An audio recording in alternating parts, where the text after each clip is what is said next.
Hello, we are discussing part 1 and chapter 3 of Humankind. So if you haven't already read those, go back, read them, take notes on them, and then come back and watch this video with me. I also highly recommend that you take notes handwritten as you watch this video, because there is a great deal of evidence to show that you will have improved learning outcomes, you will retain the information for longer if you write out notes as you learn things. So that is definitely my recommendation to you for this. So last video, we talked about Thomas Hobbes and Jean-Jacques Rousseau, the two European philosophers who have framed a great deal of the way that we think about human nature and human society here in the West today. And a reminder that the terms associated with their philosophies are realism for Thomas Hobbes and idealism for Jean-Jacques Rousseau. So Hobbes believed that humans were naturally selfish and violent and tended to be brutish with each other, whereas Rousseau believed that humans were naturally kind and social and egalitarian, that is, equal with each other. And Hobbes believed that society or civilization, the government, came in and made humans more peaceful, whereas Jean-Jacques Rousseau believed that society, the government, came in and made humans less peaceful than they once were, and less happy, less prosperous, less healthy than they once were. So these are two very contrasting understandings of what society does to humans and what humans are naturally. So as critical thinkers, we come up upon various ideas and philosophies in the world, and we have to contemplate how we know whether or not an idea is true or not, a claim about something. So a reminder of the steps we talked about in a previous video, what it is to do critical thinking. And the first step really is to gather and assess all of the available high quality evidence. High quality, as a reminder, because there's so much misinformation that exists in the world. So we want to reject low quality information or misinformation, and we want to really focus on high quality information that comes from experts in a field, or that comes from observations that have been repeated over and over again so that we are certain of the findings. We'll talk a little bit more about science and how we know what high quality information is in the future. But we gathered together high quality information. We analyze that using logic. We draw a conclusion about what we think, and then we keep the door open as strategic uncertainty enables us to always reformulate what we think about something when new information or an understanding about a flaw in our logic comes to light for us. So we have these two theories between Jean-Jacques Rousseau with idealism and Thomas Hobbes with realism. How do we know which of these two are correct? Are humans actually more selfish and brutish and we need the government to control us? Or are humans naturally more social and egalitarian, and we would do better if we did not have the impositions of history and society that have brought us to where we are today? How do we know which of these two ideas is closer to the truth? So what do we mean by the truth here? By the truth, we mean closer to the existing evidence that we can know is empirically accurate. So which of these two ideas better characterizes the existing evidence that's out there? So for their debate, there are a variety of kinds of data or evidence. Those are two interchangeable words. There are various kinds of data we could pull together to help us answer this question of who was right, Hobbes or Rousseau. So on the question of human nature, we can go back to what humans were like in the past before civilization and society as we know it existed. That would then get us to something closer to what humans are naturally without being socialized within our current civilizational strictures. So we can take data from paleoanthropological digs about humans that existed thousands and thousands and hundreds of thousands of years ago, and the variety of species of humans that existed, and compare the variety of human species with each other to understand what makes our particular species, Homo sapiens, our particular version of humans, different. So what it is that is us, essentially, that can come out of data from ancient history of humans.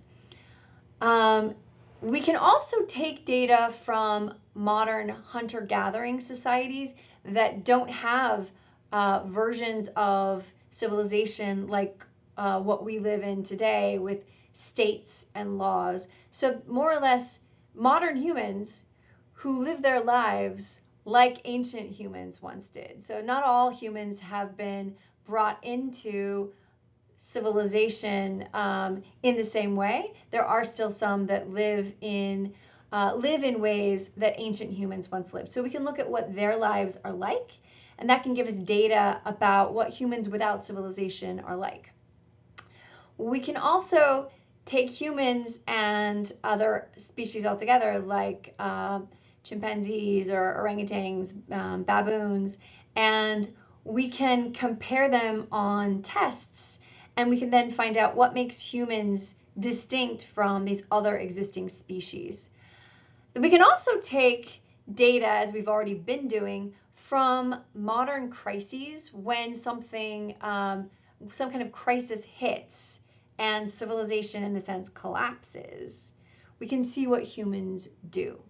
What are humans without civilization? All of these different forms of evidence can help us to answer the question of, is Hobbes right or is Rousseau right? Are humans primarily selfish, or are they primarily socially oriented? Is society and civilization necessary, or is it actually harming us in some ways? Interesting contrasts. As I mentioned in the last video, one of those mini crises that gives us really good evidence about what humans are like without society and in sort of a natural state is, in fact, the example of the opposite of Lord of the Flies, when 6 young boys were stranded on an island together for 18 months. And rather than begin to fight and begin to be brutish with each other, as Hobbes' theory would predict, instead they were highly cooperative, very careful about maintaining harmony between them, and they worked together to save themselves. So these are the kinds of data that can help us answer these questions. Let's look a little bit at what we can glean about human nature and about this debate between Hobbes and Rousseau from the data that comes from paleoanthropology, from comparing ancient humans with each other. So here are the humans of the Neanderthals and Homo sapiens, our ancestors. And what's so fascinating about this is that the Neanderthals and the humans actually interbred in some places at some points. There are humans today that have a little bit, like 4% of Neanderthal DNA in them. So they overlapped, and yet, and they were able to interbreed, and yet they were largely distinct as species. And one of those species lasted, and one of them did not. So clearly, humans, we survived the Ice Age, that bitter cold, thousands of years, more than 10,000 years of severe cold, and the Neanderthals did not. They died out during that age. So what was it about humans that gave us the edge? Why did we survive when the Neanderthals did not? And what's so interesting about this, going to the next slide, is that all the reasons you would think to guess why evolutionarily our species would have succeeded turn out to not be true. It's not that we are more intelligent. We don't have better spatial understanding. We're not faster at calculating things than the Neanderthals were. We don't have a better sense of causality, what causes what. But there is one kind of intelligence on which we excel, and that is we are better at learning from each other. So the Neanderthals actually had bigger brains than we did. They were more intelligent. They could calculate things faster. They had better sense of being able to predict causality, being able to spatially understand how to throw and how to hit. All of those kinds of intelligence, they did much better than us. We only had one edge, and that is that we were oriented towards each other, and therefore, through our cooperation with each other, we were better able to learn, and that ability to learn from each other and our working together helped us survive. So it wasn't our strength, it wasn't our speed, it wasn't our intelligence, except for one kind of intelligence, and that is social learning. So right there, we already have excellent evidence that naturally humans are highly social as an effect of evolution. We have evolutionarily turned towards sociality through social orientation and social learning in ways that have helped us as a species to not only survive, but to conquer the earth. So here is excellent evidence against what Hobbes would say, which is that we're largely selfish. We're not largely selfish. We are largely social. Some other interesting changes that human evolution brought to our species, we started to have a longer juvenile stage. That is, we had longer childhoods than other species so that we could spend more time learning from our elders rather than trying to get out there and survive on our own early on. So when you think about people kicking their kids out of their houses at 18 and expecting them to survive, even that is much later than other species would do to their young. Other human species would do to their young. That would have been a much earlier phase. So we have longer childhoods. We become dependent on each other longer, and we live in social groups as opposed to being independent. We have, interestingly, through evolution, we have our body frames are less inclined to sexual dimorphism, that is like larger male and smaller female bodies, than other forms of humans. Homo sapiens, our species, we have less difference between the sexes. We also have more feminized facial features than Neanderthals or other species of Homo that were living at the same time as us. And we have more what he calls pedomorphic or juvenile faces. So through our evolution and becoming more social, we have become more domesticated in ways that make us more childlike and more feminine, interestingly. We also have developed whites in our eyes, which enables us to be able to track the eyesight of other people in our group and know where they're looking. Also to be able to understand social cues from each other based on where people are looking. There are very, very few species of not just humans, but of any species that have this feature. So most species are not as socially oriented as us, and they're not as able to communicate as us. And one of those features that enables us to communicate is the whites in our eyes. Also, we're able to communicate social anxiety or social intimidation through blushing.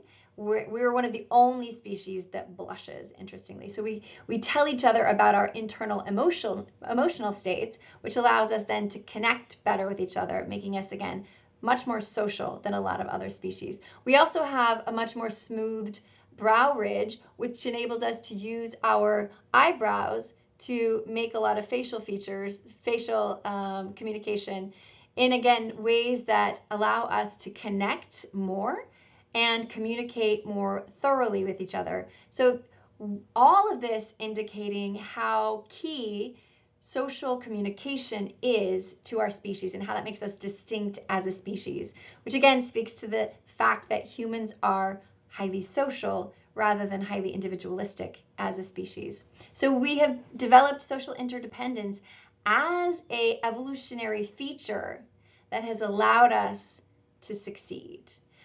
All of that is based on greater friendliness with each other and the better communication that is necessitated with being more socially interdependent and being more needing to communicate with each other better. All of this also, interestingly, in terms of what's going on in our brains, has meant that we as humans have higher levels of serotonin, the happy molecule, and higher levels of oxytocin, the love molecule. These hormones, these are, again, an indication that our brains are really formulated to connect with other humans, to gain a sense of well-being through that connection. All of this, again, indicating that humans are naturally very, very social. And that is key to who we are as a species, and that all of that is what has enabled our species to get ahead. So rather than believe that humans are largely competitive, they are largely out for their own, that human society starts with one person and their attempt to live their life as on their own, doing things for themselves, or just that one person and their one little family. None of that is true. In fact, it's not that it is survival of the fittest, the strongest, or the fastest. Rather, for humans, it has always been that it's survival of the friendliest. Humans who do better at fitting into groups, living in groups, working together as groups, learning as groups, are the humans that have evolved to survive. So we can throw out the idea that what we are primarily as a species is individualistic, is competitive, competitive against each other primarily. That instead we are primarily more oriented towards getting along with each other and towards doing better through getting along with each other. He calls this Homo puppy, the idea that we are a domesticated version of Neanderthals, the way that dogs are domesticated wolves, humans are domesticated Neanderthals. We also have a lot of evidence that we're going to get into in a future chapter from not just ancient humans in hundreds of thousands of years ago, but also contemporary humans through the studies of anthropologists who've gone out to live among the various humans who live the way that ancient humans once did. And what we have found about all of them is that they are egalitarian in their power structures. There's not a hierarchy between people. There aren't classes per se, or one person that is stronger and makes the decisions, a chief, let's say, for other people. That's not how it works. And they have egalitarian gender systems. They don't have a system in which men dominate women. They also they don't have class differences where one group is wealthier than another group. They share between themselves. They also have longer lifespans, and they have much lower instances of chronic diseases. So as you start to look at Rousseau's ideas about what humans were like before we settled down, created private property, built cities, and built society as we know it today, you start to get an idea of the ways in which Rousseau had an inkling for what's actually true about things. So that's the quick little video on chapter 3. Nothing too complicated there. Hope that was interesting to you. What I think you should take away from this is the start of a longer set of evidence to think about this debate between Hobbes and Rousseau. So the evidence is starting to amass. We have evidence from history around crises. Hurricane Katrina, for example, what happened on 9/11 in the Twin Towers, what happened with the boys who got stranded on the island together. So we have those kinds of contemporary crises to look at. We also have information from ancient humans, information from modern humans who live outside of what we think of as society or civilization, hunter-gatherers, and we have lots of psychological data as well. All of it indicating something very key, which is that humans are primarily social. We have evolved to be social. We depend on each other. We're highly communicative. We need each other. We get sick when we are lonely. All of this indicating that in our nature, what is true to us as humans is to depend on one another and to be oriented towards helping one another. So that's the takeaway. Go ahead and take the quiz and see you next week.